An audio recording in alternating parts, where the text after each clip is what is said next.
लाखों की संख्या में रामलीला ग्राउंड में 6 अगस्त 2023 को पहुंचते हैं सब परिवार कि सरकार को संख्या बल के आगे झुकना पड़ेगा। जो माननीय अन्ना हजारे जी हैं, हमारी टीम इनवाइट करने कर जा रही है। हाँ जी दोस्तों, ये वीडियो आपके लिए, हम सब के लिए, हमारी अस्मिता और हमारे सम्मान के लिए। क्या 6 अगस्त को बड़ी कॉल हो रही है और कॉल करने वाले ने बताया कि हमने क्या क्या तैयारी कर ली, यानी हमें जो तैयारी करनी थी वो लीगल प्रिपरेशंस हमने क्या किया है उसके बारे में बताया। और उन्होंने बोला अब हमें अन्ना हजारे जी का भी आशीर्वाद मिल सकता है। उनकी टीम अन्ना हजारे जी से संपर्क करने के लिए महाराष्ट्र गई है, उसके भी मैं आपको फोटो और न्यूज शेयर करूंगा। और उन्होंने क्या क्या कहा, क्या आह्वान किया है आखिर 6 अगस्त रामलीला मैदान पे, और इनका जो मैं आपको भाषण सुनाऊंगा आखिर ये क्या अपील कर रहे हैं। इन्होंने सबसे पहले मोटा मोटा कहा कि 6 अगस्त के लिए जो भी फॉर्मेलिटी हो, चाहे वो वकील वाली हो, चाहे पुलिस की हो, चाहे सिविल एडमिनिस्ट्रेशन की हो, एनओसी की हो, वो हमने पूरी कर ली है।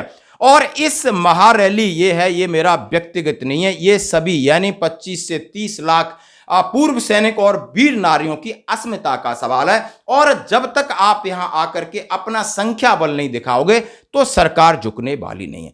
कुछ उन्होंने बड़ी इंपॉर्टेंट बातें कही जिसको आपको मैं ध्यान से सुनना होगा और बताता हूं। उन्होंने एमएसपी के ऊपर का मामला, एमएसपी की हियरिंग के बारे में बताया कि उन्होंने इसकी डेट 23 अगस्त कुछ कह रहे हैं कि उसमें फाइनल हियरिंग है और उसमें जरूर हमारे फेवर में डिसीजन आएगा, इन्होंने ये भी कहा है। और उन्होंने कहा है कि जो एमओडी ने 20 जुलाई को 13 मांगों के बारे में उन्होंने अपना स्पष्टीकरण दिया है, उस स्पष्टीकरण के बारे में उन्होंने विशुद्ध विसंगतियां हमने निकाली हैं और उनका मैंने ड्राफ्ट बना के रक्षा मंत्री जी और प्रधानमंत्री जी को भी हम भेज रहे हैं ताकि उसके अंदर कोई कंफ्यूजन न रह जाए। और उन्होंने बोला है बैक डोर की बात चर्चा करी है कि पिछले दरवाजा जिसको बोलते हैं, और हमारी बातचीत चल रही है ताकि हमारा नेगोशिएशंस के लिए हमारे जो भी मांग है उनको आगे कैसे बढ़ाया जाए, इसके बारे में भी उन्होंने चर्चा की है।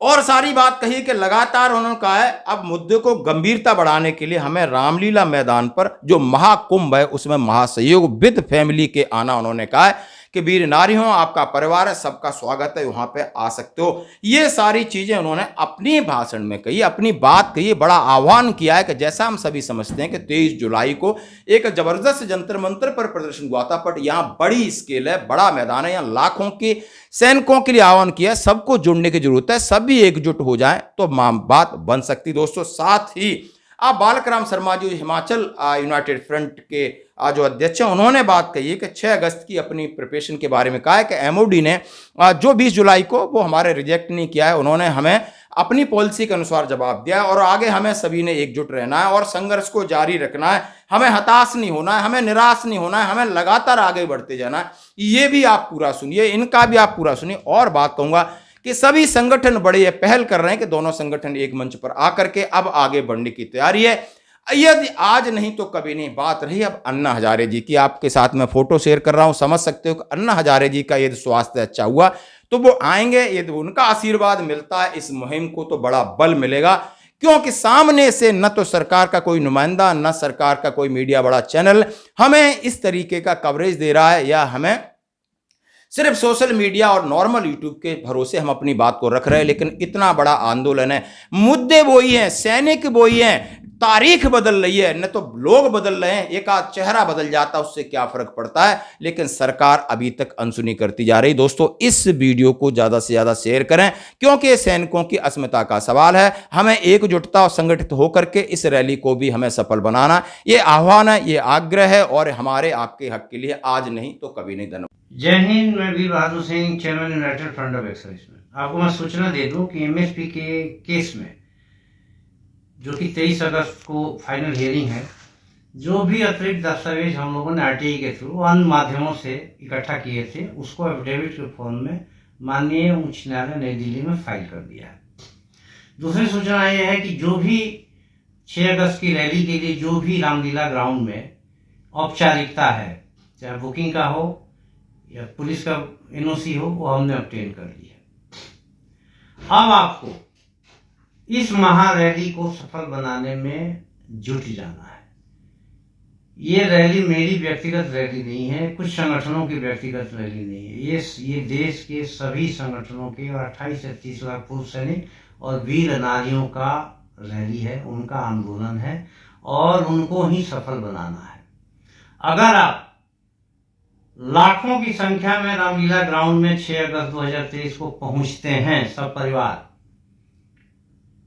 तो वो ऐतिहासिक दिन होगा। वो दिन होगा कि सरकार को संख्या बल के आगे झुकना पड़ेगा और झुकना भी चाहिए। यही लोकतंत्र की खूबसूरती है। हमने जो विसंगतियां हैं, विशुद्ध विसंगतियां, उसको संबंध में पहले भी पत्र दे दिए हैं, चर्चा करते रहते हैं। और जो 20 जुलाई 2023 का ministry of defence department of x welfare का चिट्ठी है, उसका भी काउंटर है, उस पर भी हम लोग उस दिन चर्चा करेंगे। उससे पहले भी हम लोग प्रत्यावेदन माननीय रक्षा मंत्री जी, प्रधानमंत्री जी को पहुंचा देंगे। हमने वीडियो बना के सबको इस संबंध में बता ही दिया था। तीसरा है कि जो माननीय अन्ना हजारे जी हैं, बहुत लोग कह रहे हैं उनको भी इनवाइट किया जाए। उनको फरवरी महाराष्ट्र की हमारी टीम इनवाइट करने कल जा रही है। आना नहीं आना उनके स्वास्थ्य के ऊपर डिपेंड है, उनकी इच्छा के ऊपर डिपेंड है। हम लोग अपनी तरफ से पूरा कोशिश कर रहे हैं कि वो 6 अगस्त के आंदोलन में आकर अपना आशीर्वाद दें। संघर्ष हमारा जारी रहेगा, चाहे जो मर्जी हो, संघर्ष हमारा जारी रहेगा। तो इसके लिए जो है, अभी आपने देखा दिल्ली जंतर मंतर के ऊपर जो है 23 जुलाई को पूरे देश के सैनिक जो है, और तकरीबन बाहर से सैनिक नहीं आए थे, हमारे हिमाचल के बीच में जो है एक टोली गई थी छोटी सी।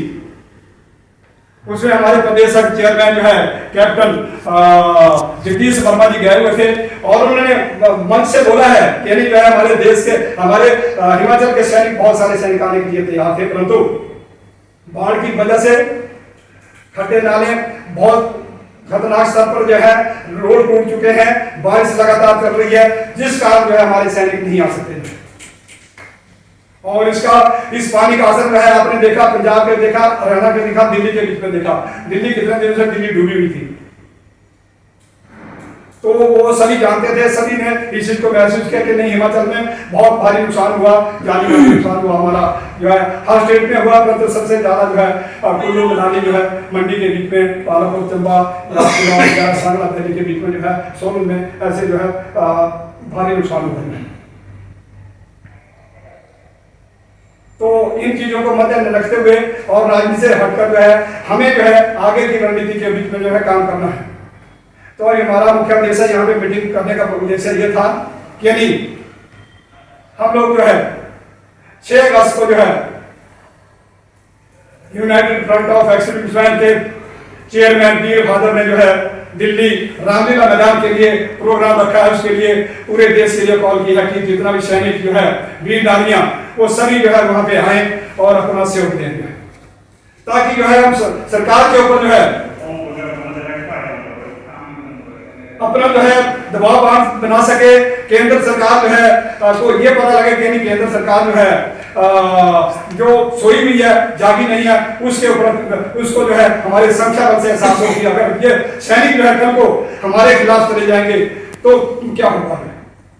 और ऐसा हो सकता है अगर सरकार हमारी मांगों को नहीं सुनती है तो हो सकता है, सैनिकों ने मन बनाया है, बहुत सारे सैनिकों ने, बड़े बड़े संगठनों ने बिल्कुल साफ कहा है कि अगर किसी भी प्रकार से सरकार नहीं मानती है तो हम जो है देश के प्रति कोई गलत काम नहीं करेंगे, कोई ऐसा विरोध प्रदर्शन नहीं करेंगे, कोई ऐसा लड़ाई झगड़े वाला या ऐसा काम नहीं करेंगे हम जो है जिससे कि हमारे देश की संपत्ति को नुकसान हो या कोई जानी माली नुकसान हो या आपस में कोई ऐसा टकराव हो जिससे कहीं जो है मतभेद पैदा हो। तो सैनिकों का काम नहीं है, सैनिकों का काम है देश की रक्षा करनी। हम वहां पे जब रक्षा करते थे तो याद कर रहे हैं या करते आए हैं, तो कभी हमने